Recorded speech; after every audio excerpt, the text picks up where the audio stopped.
It wasn't supposed to happen like this. Kings don't step down quietly. They don't vanish behind carefully worded statements and polite smiles. And they certainly don't do it at the exact moment the world starts asking the wrong questions. So let me ask you this. But before we continue, please subscribe and turn on the notification bell for updates.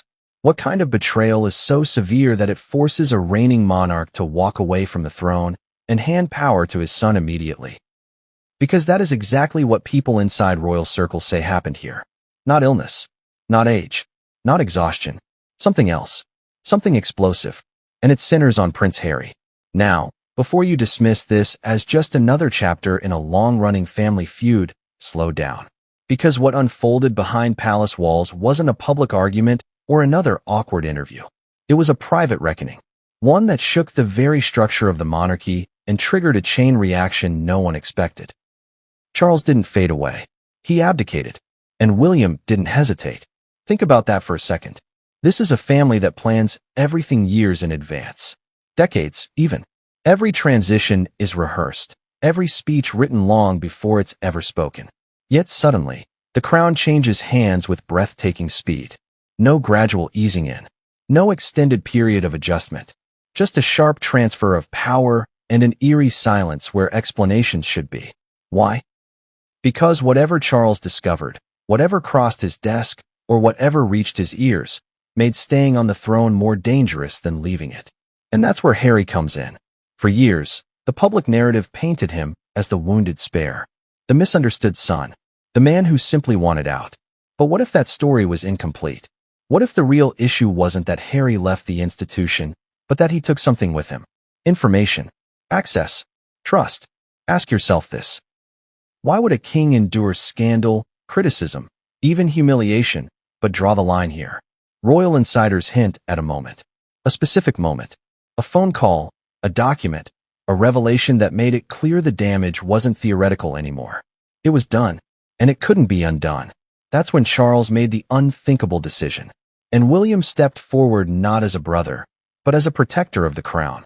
Here's the uncomfortable part. When power is threatened, family becomes secondary. The monarchy doesn't survive on love.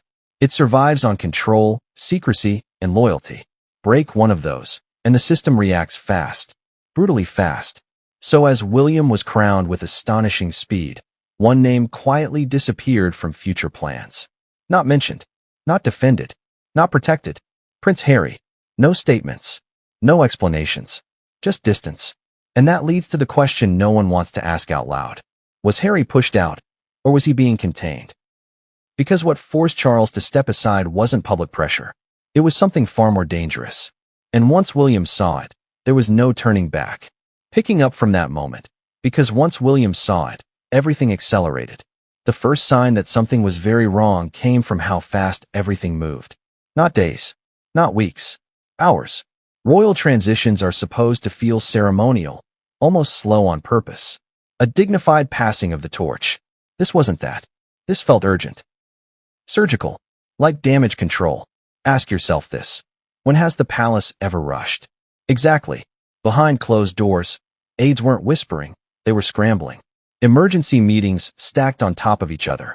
Lawyers brought in who usually never leave the shadows.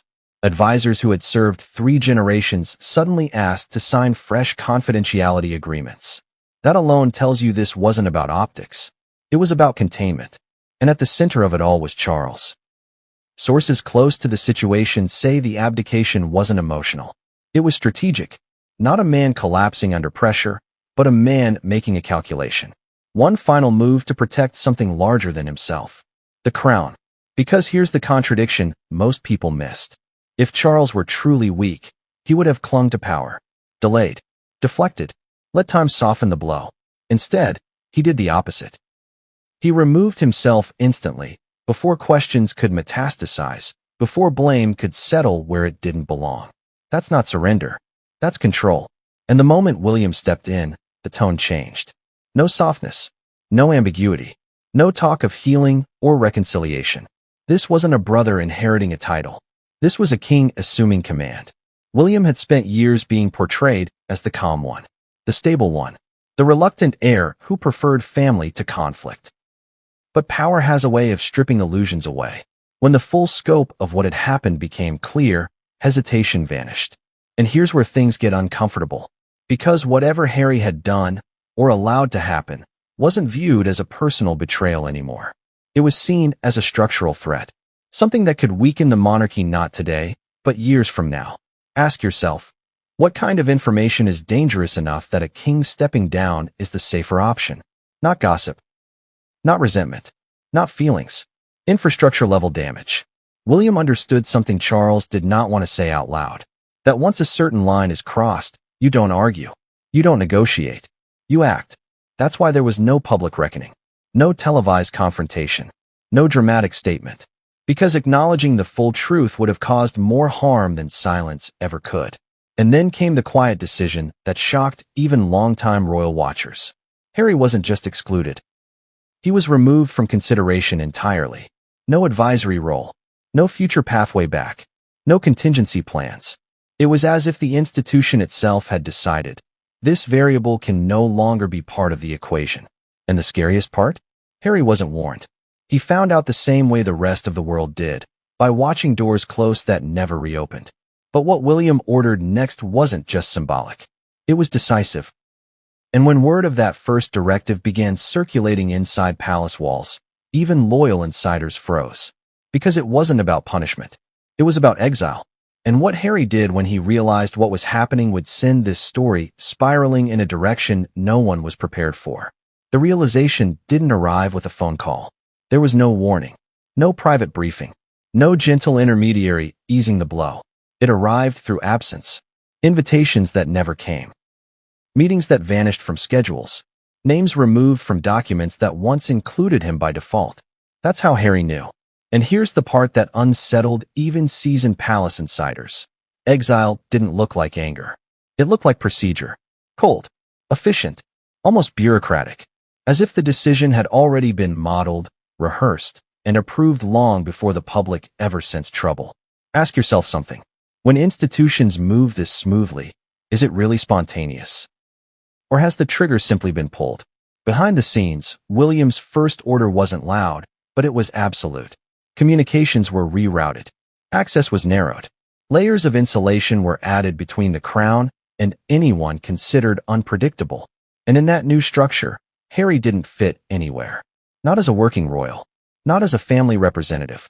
Not even as a symbolic bridge. This wasn't banishment in the medieval sense. There were no guards escorting him away. No dramatic announcements. Instead, it was modern exile.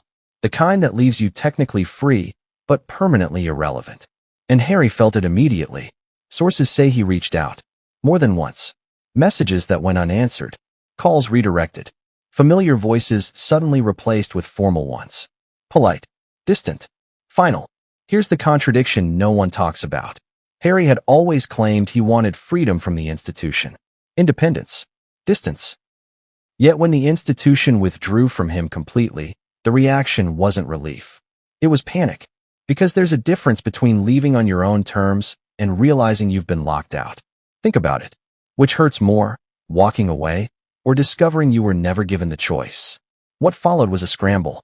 A recalibration. Harry, for the first time, faced a reality where he no longer mattered to the system he once defined himself against. And that's when desperation entered the picture. Not public desperation. Private. Conversations changed tone. Language sharpened. The story shifted from explanation to justification.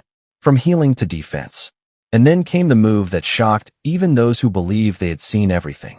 Harry didn't retreat. He pushed back. Quietly at first. Then louder. Then in ways that crossed lines no one believed he would cross again. Ask yourself this. When someone realizes exile is permanent, what do? Disappear? Or detonate? Because from William's perspective, this wasn't about a brother acting out. It was about risk escalation. Every move Harry made after that only confirmed the decision to cut ties completely. The walls didn't just go up. They thickened. And somewhere in the middle of that silent war, Harry made a choice, a single decision, that transformed him from a problem into a liability. That was the moment William stopped reacting and started preparing. Because what Harry set in motion next didn't just threaten reputations. It threatened stability. And once that line was crossed, there was no path back, only consequences. The shift was subtle at first, so subtle that most people missed it. Harry's language changed. The way he spoke about the past, the way he framed motives, the way responsibility was reassigned with surgical precision. What once sounded like grief began to resemble leverage. Ask yourself this. Why does someone revisit old wounds only after they realize the door is permanently closed? Because that's when stories stop being cathartic and start being transactional. Inside palace walls, alarms went off. Not because of what was said publicly, but because of what was hinted at privately. References to conversations that were never meant to leave certain rooms. Allusions to knowledge that was supposed to be compartmentalized. It wasn't the content that frightened people. It was the confidence. Confidence suggests possession. And possession changes everything. William understood something immediately. This was no longer about smoothing things over or waiting for the storm to pass.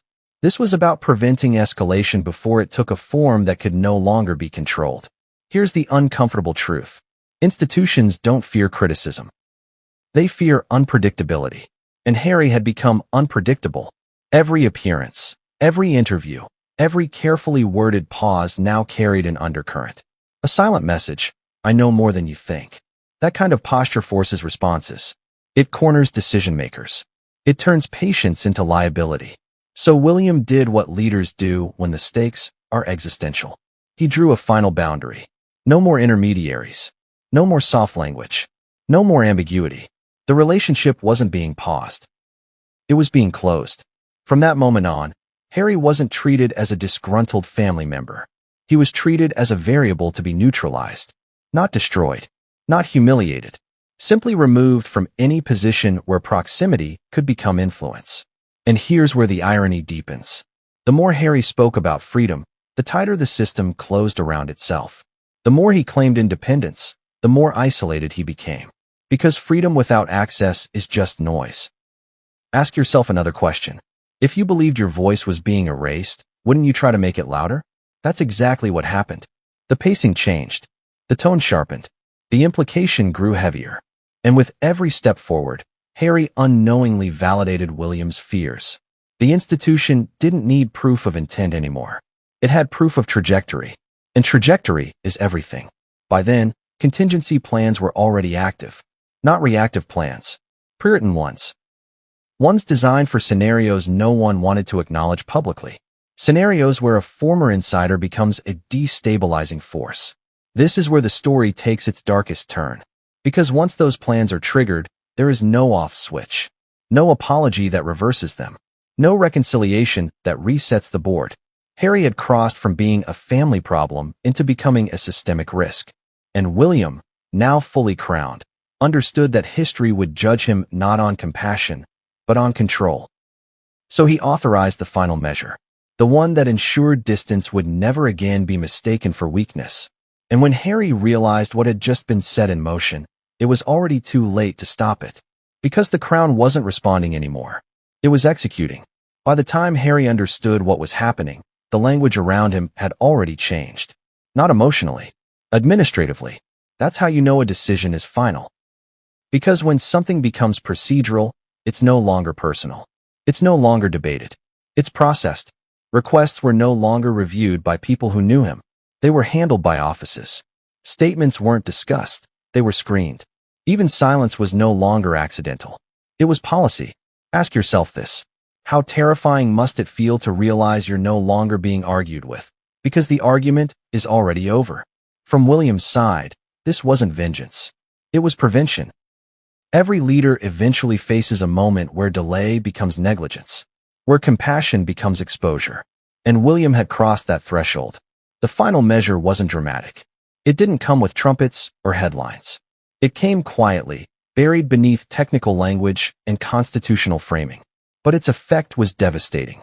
Harry was formally severed from the inner circle, not publicly disowned, not legally erased, but rendered permanently external. And here's the cruel genius of it. Nothing about Harry's daily life appeared to change. He could still speak, still travel, still appear, but his words no longer carried institutional weight. His proximity no longer translated into access. The crown had insulated itself so completely that even truth, real or perceived, could no longer land where it might do damage. That's modern exile. Freedom without influence. Voice without reach. And it broke something. Because Harry had always believed the story would force a reckoning. That exposure would lead to apology. That pressure would reopen doors. Instead, it did the opposite. The more pressure applied, the more the system hardened. Ask yourself, what do you do when your leverage stops working? You escalate. That's when the whispers intensified. The suggestion that something bigger was coming. That this wasn't the end of the story, but the beginning of a counterstrike. And inside the palace, that possibility was anticipated long before it became visible. William didn't wait. He expanded the perimeter, not just around himself, but around the narrative. Allies were briefed. Lines were reinforced. Future scenarios mapped. This wasn't paranoia.